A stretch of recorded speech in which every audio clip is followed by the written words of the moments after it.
नमस्कार दोस्तों, आप सभी का स्वागत है हमारे यूट्यूब चैनल पर टिकी पाठशाला में। आज हम इस वीडियो में देखेंगे रीजनिंग का प्रैक्टिस सेट 7वां। यदि आप एएलपी टेक्नीशियन या फिर आरपीएफ एसआई या फिर आरपीएफ कांस्टेबल का फॉर्म अप्लाई किए हैं तो यह वीडियो आपके लिए अत्यधिक महत्वपूर्ण होगा।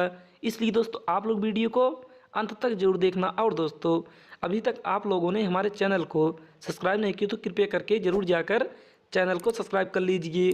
तो देखिए दोस्तों, यहाँ पर पहला प्रश्न हमारे पास क्या दिया है, तो यहाँ पर हम देखेंगे तो यहाँ पर पहला प्रश्न दिया है, दिए गए विकल्पों में से लुप्त संख्या का चयन करें। तो देखिए दोस्तों, यहाँ पर हमारे पास 3 आकृति दी हुई है और यहाँ पर हमें बताना है कि इस प्रश्नवाचक चिन्ह के स्थान पर कौन सी संख्या होगी। तो देखिए दोस्तों, आप यहाँ पर सबसे पहले देखेंगे तो यहाँ पर सबसे पहले आकृति में दिया है 3, 5, 5, 4 और बीच में दिए दोस्तों यहाँ पर 1, यानी कि इन चारों में ऐसा क्या नियम लगाएं कि यहाँ पर 1 प्राप्त हो जाए। और वही सेम नियम हम इस दूसरे आले आकृति में लगाएंगे और वही सेम नियम हम तीसरे वाले आकृति में लगाएंगे। तो देखिए दोस्तों, आप यहाँ पर सबसे पहले क्या करेंगे, आप दोस्तों यहाँ पर सबसे पहले इस 4 को जोड़ेंगे इस 5 में, तो 4 को जोड़ेंगे 5 में तो यहाँ पर होगा 9। उसके बाद इस 3 को जोड़ेंगे इस 5 में, तो 3 को जोड़ेंगे 5 में तो यहाँ पर होगा 8। अब दोस्तों हम 9 में अगर 8 घटाएंगे तो यहाँ पर आएगा 1, जो कि यहाँ पर बीच में 1 दिया हुआ है। अब यही नियम दोस्तों हम दूसरे वाले आकृति में लगाएंगे। तो देखिए दोस्तों, दूसरे आकृति में यही नियम लगाएंगे तो यहाँ पर दिया है हमारे पास 7 और 7 में 7 जोड़ेंगे तो यहाँ पर होगा 14। उसके बाद इस 5 को जोड़ेंगे हम इस 4 में, तो 5 को जोड़ेंगे 4 में तो यहाँ पर होगा 9 और 14 में 9 घटाएंगे तो यहाँ पर आएगा 5, जो कि यहाँ पर दिया हुआ है।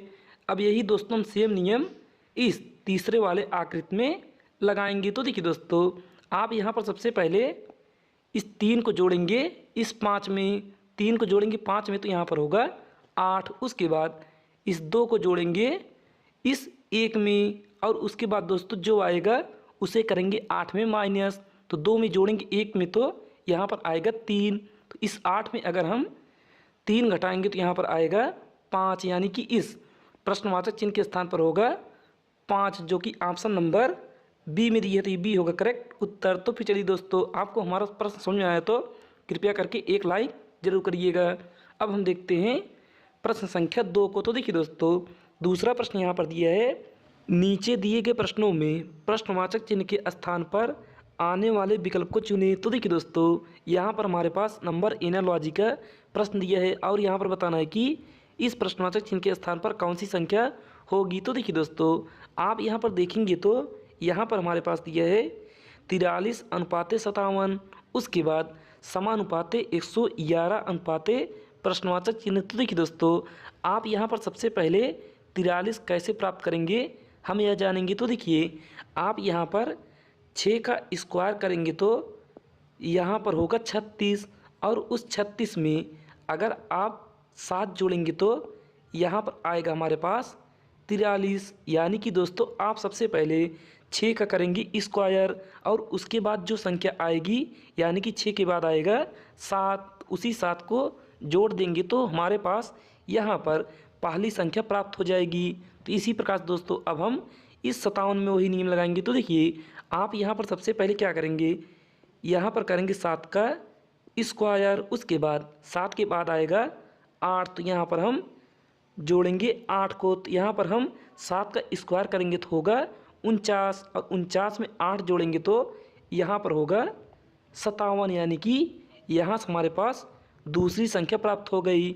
अब यहाँ पर दोस्तों हम यही नियम इस 111 में लगाएंगे। तो देखिए, यही नियम 111 में लगाएंगे तो यहाँ पर हम क्या करेंगे, 10 का करेंगे स्क्वायर और उसके बाद 10 के बाद आएगा 11, तो इस 10 के स्क्वायर में अगर हम 11 जोड़ेंगे कितना होगा, 10 का स्क्वायर करेंगे तो होगा 100 और 100 में 11 जोड़ेंगे तो यहाँ पर होगा 111, यानी कि यहाँ पर तीसरी संख्या हमारी प्राप्त हो गई। अब दोस्तों यही नियम हम इस प्रश्नवाचक चिन्ह के स्थान पर लगाएंगे। तो देखिए दोस्तों, आप यहाँ पर सबसे पहले क्या करेंगे, यहाँ पर आप सबसे पहले 10 के बाद आएगा 11, तो इस 11 का करेंगे स्क्वायर, उसके बाद 11 के बाद आएगा 12, तो इस 11 के स्क्वायर में जोड़ेंगे हम 12, तो यहाँ पर कितना होगा, 11 का स्क्वायर करेंगे तो होगा 121 और उसमें जोड़ेंगे 12। अब 121 में 12 जोड़ेंगे तो यहाँ पर दोस्तों हमारे पास प्राप्त होगा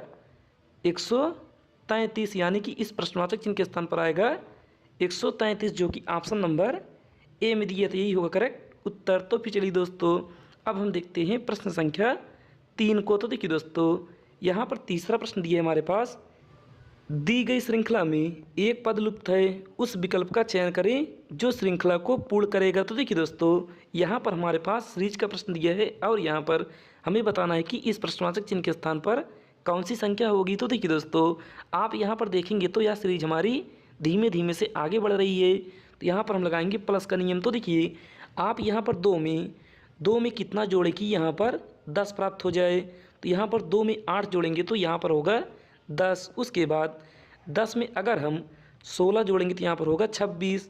उसके बाद इस हम 26 में अगर हम यहाँ पर 26 में 24 जोड़ेंगे तो यहाँ पर होगा 50।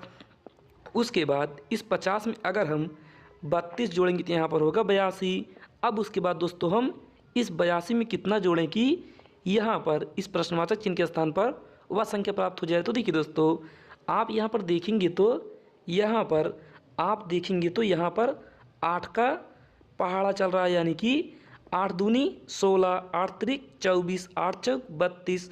अब इस बार होगा दोस्तों 8 पंचे 40, यानी कि 8 का 5 बार गुणा, तो यहाँ पर होगा 8 पंचे 40। तो यहाँ पर 82 में अगर हम 40 जोड़ेंगे तो यहाँ पर कितना होगा, यहाँ पर दोस्तों होगा, यहाँ पर होगा हमारे पास 122, यानी कि इस प्रश्नवाचक चिन्ह के स्थान पर आएगा 122, जो कि ऑप्शन नंबर बी में दिया था, ये बी होगा करेक्ट उत्तर। तो फिर चलिए दोस्तों अब हम देखते हैं प्रश्न संख्या 4 को। तो देखिए दोस्तों यहाँ पर चौथा प्रश्न दिया है हमारे पास, यदि WORTHY को शब्द के प्रत्येक अक्षर को वर्णमाला क्रम में बाएं से दाएं की ओर व्यवस्थित किया जाता है तो कितने अक्षर अपरिवर्तित रहेंगे।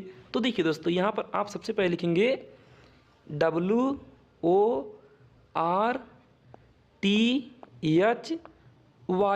अब देखिए दोस्तों इसके बाद अब हम इसे वर्णमाला क्रम में बाएं से दाएं की ओर व्यवस्थित रूप से लिखेंगे। तो देखिए आप इन 6 लेटर में देखेंगे तो सबसे पहले आएगा हमारा EH, तो यहाँ पर लिखेंगे हम EH। उसके बाद आएगा दोस्तों यहाँ पर O, तो यहाँ पर लिखेंगे हम O। अब उसके बाद O के बाद आएगा R, तो यहाँ पर लिखेंगे हम R। और उसके बाद R के बाद आएगा हमारा T, तो यहाँ पर लिखेंगे हम T। और T के बाद आएगा W और W के बाद Y। तो देखिए दोस्तों अब यहाँ पर हम देखेंगे तो यहाँ पर हमारे पास O, R, T और Y ऐसी 4 संख्याएं, यानी कि ऐसे 4 लेटर हैं जिनका स्थान अपरिवर्तित रहा है। तो यहाँ पर दोस्तों ऑप्शन हमारा ई होगा राइट आंसर, यानी कि 3 से अधिक, यही होगा करेक्ट उत्तर। तो फिर चलिए दोस्तों अब हम देखते हैं प्रश्न संख्या 5 को। तो देखिए दोस्तों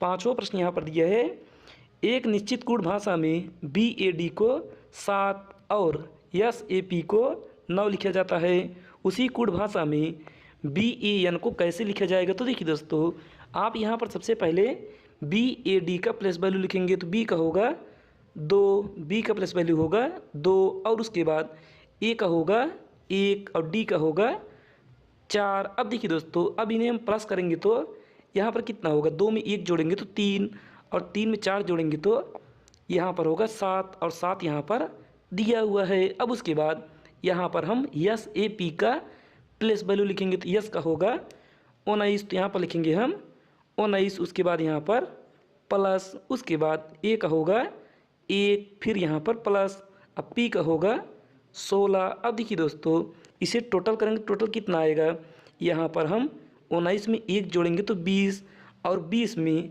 अगर हम 16 जोड़ेंगे तो यहाँ पर होगा 20 और 16 36। लेकिन दोस्तों यहाँ पर देखेंगे तो यहाँ पर दिया है 9, यानी कि यहाँ पर हमारे पास 2 संख्या है, इस 2 संख्या को आपस में जोड़कर एक संख्या बनाना है। तो यहाँ पर 3 में 6 जोड़ेंगे तो यहाँ पर होगा हमारे पास 9, जो कि यहाँ पर आगे 9 दिया है। अब उसके बाद दोस्तों यहाँ पर अब हम BAN का प्लस वैल्यू लिखेंगे तो B का होगा 2, उसके बाद प्लस A का होगा 1, फिर प्लस N का होगा 14। अब देखिए दोस्तों इसे टोटल करेंगे, टोटल कितना आएगा, यहाँ पर हम 2 में 1 जोड़ेंगे तो 3, और 3 में 14 जोड़ेंगे तो यहाँ पर होगा 17। यहाँ पर दोस्तों 17 हमारा 2 संख्या में है, तो इसे हम एक संख्या में करेंगे तो यहाँ पर 1 में 7 जोड़ेंगे तो यहाँ पर होगा 8, जो कि ऑप्शन नंबर सी में 8 दिया है, तो यही होगा करेक्ट उत्तर। तो फिर चलिए दोस्तों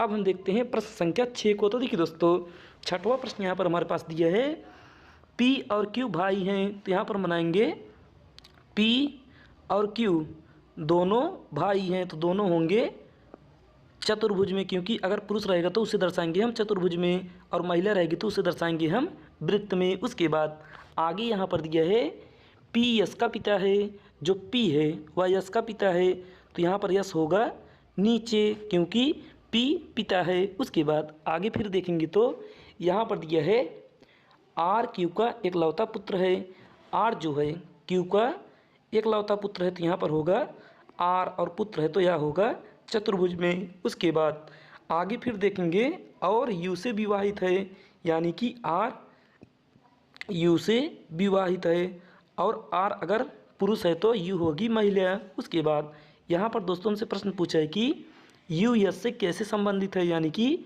U यश का क्या लगेगा। तो देखिए दोस्तों यहाँ पर अगर यश का पिता P है और P का भाई Q है और Q का बेटा R है और R की पत्नी U है, तो यश के लिए U लगेगी भाभी, यानी कि चचेरी भाभी। तो यहाँ पर ऑप्शन में सिर्फ दिया हमारे पास भाभी, तो यहाँ पर भाभी होगा राइट आंसर। तो फिर चलिए दोस्तों अब हम देखते हैं प्रश्न संख्या 7 को। तो देखिए दोस्तों यहाँ पर 7वां प्रश्न हमारे पास दिया है, मानसी दक्षिण की ओर 30 मीटर चली। तो यहाँ पर दोस्तों मानसी दक्षिण की ओर 30 मीटर, यानी कि दक्षिण होगा नीचे के साइड में, तो यहाँ पर यह 30 मीटर मानसी चली। उसके बाद बाएं मुड़ी और 15 मीटर चली, तो इसका बायां होगा पूरब में, पूरब चलेगी 15 मीटर। उसके बाद फिर यहाँ पर आगे देखेंगे तो आगे दिया है फिर वह दाएं मुड़ी और 20 मीटर चली, तो यहाँ पर दोस्तों अब उसका दायां होगा नीचे, तो नीचे चलेगी 20 किलोमीटर, यानी कि 20 मीटर। उसके बाद फिर वह दाएं मुड़ी और 15 मीटर चली, तो यहाँ पर फिर अब वह दाएं होगा उसका पश्चिम में, और यहाँ पर 15 मीटर। अब देखिए दोस्तों यहाँ पर अब हमसे प्रश्न पूछा है कि वह आरंभिक बिंदु से कितनी दूर है, तो यहाँ पर उसका जा रहा आरंभिक बिंदु और यह रहा उसका लास्ट, यानी कि अंतिम बिंदु। इन दोनों के बीच की दूरी दोस्तों कितना होगा, यहाँ पर 30 मीटर और यहाँ पर इसका 20 है, तो इसका भी 20 होगा, तो यहाँ पर 30 और 20 50 मीटर, यानी कि 50 मीटर होगा राइट आंसर, जो कि ऑप्शन नंबर सी में दिए थे, ये होगा करेक्ट उत्तर। तो फिर चलिए दोस्तों अब हम देखते हैं प्रश्न संख्या 8 को। तो देखिए दोस्तों 8वां प्रश्न यहाँ पर दिया है, 9 बजे के बाद अपराह्न 9 और 10 बजे के बीच किस समय घंटा और मिनट की सुइयों की दिशा विपरीत होगी, यानी कि दोस्तों विपरीत का मतलब है 180 डिग्री। तो देखिए दोस्तों आप यहाँ पर सबसे पहले इसके लिए एक सिंपल फार्मूला याद करेंगे, वह होता है हमारा थीटा बराबर 30 एच, उसके बाद 30 एच माइनस 11/2 और गुणे में मिनट। अब देखिए दोस्तों यहाँ पर थीटा के स्थान पर लिखेंगे हम 180, उसके बाद यहाँ पर 30 गुणे एच के स्थान पर लिखेंगे हम 9, तो यहाँ पर गुणा करेंगे हम 9 से, उसके बाद यहाँ पर माइनस, अब यहाँ पर करेंगे हम 11/2 और यहाँ पर मिनट। तो देखिए दोस्तों यहाँ पर अब हम इस 30 का गुणा 9 में करेंगे तो यहाँ पर होगा 270 और यहाँ पर बराबर में है 180। अब देखिए दोस्तों इस 270 में 180 घटाएंगे तो यहाँ पर आएगा 90, तो यहाँ पर हो जाएगा 90 बराबर 11/2 गुणे मिनट। अब देखिए दोस्तों यहाँ पर हम 2 का गुणा करेंगे इस 90 में, तो यहाँ पर होगा 180। अब दोस्तों यहाँ पर आप 180 में 11 से भाग लगाएंगे तो यहाँ पर आपको मिनट का मान, यानी कि मिनट की वैल्यू पता चल जाएगी। तो यहाँ पर दोस्तों आप यहाँ पर मिनट का मान निकालकर आप इसका आंसर पता कर लीजिएगा और दोस्तों आप इसका उत्तर हमें कमेंट में ज़रूर बताइएगा। अब हम देखते हैं प्रश्न संख्या 9 को। तो देखिए दोस्तों, यहाँ पर 9वां प्रश्न दिया है हमारे पास, नीचे दिए गए वर्गों के बीच संबंध को दर्शाने वाले आरेख को पहचाने। तो देखिए दोस्तों, यहाँ पर हमारे पास दिया है भोजन कौमा दही कौमा चम्मच। उसके बाद दोस्तों यहाँ पर हम सबसे पहले बनाएंगे भोजन का आरेख। तो देखिए भोजन का आरेख बनाएंगे तो यहाँ पर हो गया हमारा भोजन। उसके बाद यहाँ पर दिया है दही।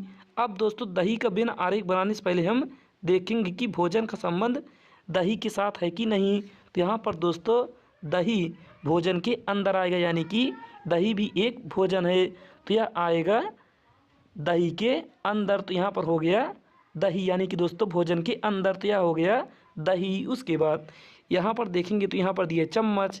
अब दोस्तों चम्मच का हम बिन आरेख बनाने से पहले यह देखेंगे कि यह हमारा दही के साथ कोई संबंध रखता है कि नहीं, या फिर भोजन के साथ रखता है कि नहीं। तो यहाँ पर दोस्तों चम्मच का संबंध ना तो दही से है नहीं भोजन से, तो यहाँ पर अलग से बनेगा चम्मच। तो देखिए दोस्तों यहाँ पर आपको इस तरीके का बिन आरेख किस ऑप्शन में देखने के लिए मिल रहा है। तो यहाँ पर दोस्तों देखेंगे तो ऑप्शन नंबर सी में यह आकृति हमें दिखाई दे रहा था, यही होगा करेक्ट उत्तर। तो फिर चलिए दोस्तों अब हम देखते हैं प्रश्न संख्या 10 को। तो देखिए दोस्तों यहाँ पर 10वां प्रश्न दिया है हमारे पास, यदि यल दर्शाता है गुणे को, यम दर्शाता है भाग को, पी दर्शाता है प्लस को और क्यू दर्शाता है माइनस को, तो 16p 24m 8q 6m 2l 3 बराबर प्रश्नवाचक चिन्ह। तो देखिए दोस्तों आप यहाँ पर सभी लेटर के स्थान पर गणती चिन्हों को रखेंगे प्रश्न के अनुसार। तो देखिए दोस्तों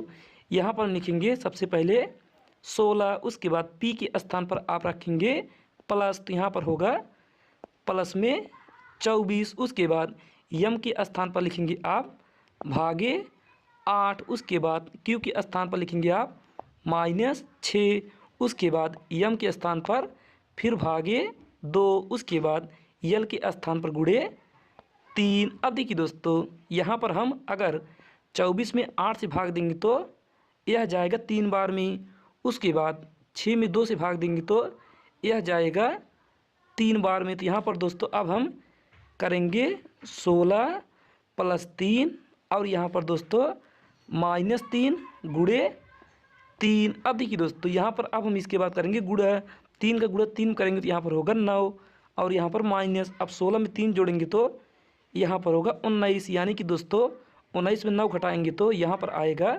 10, यानी कि प्रश्नवाचक चिन्ह के स्थान पर होगा 10, जो कि ऑप्शन नंबर डी में दिए थे, डी होगा करेक्ट उत्तर। तो फिर चलिए दोस्तों आपको अगर हमारी वीडियो अच्छी लगे तो कृपया करके वीडियो को सबसे पहले एक लाइक करिएगा और चैनल को सब्सक्राइब करिएगा और अपने दोस्तों के पास ज़रूर शेयर करिएगा। आज के लिए बस नहीं, धन्यवाद।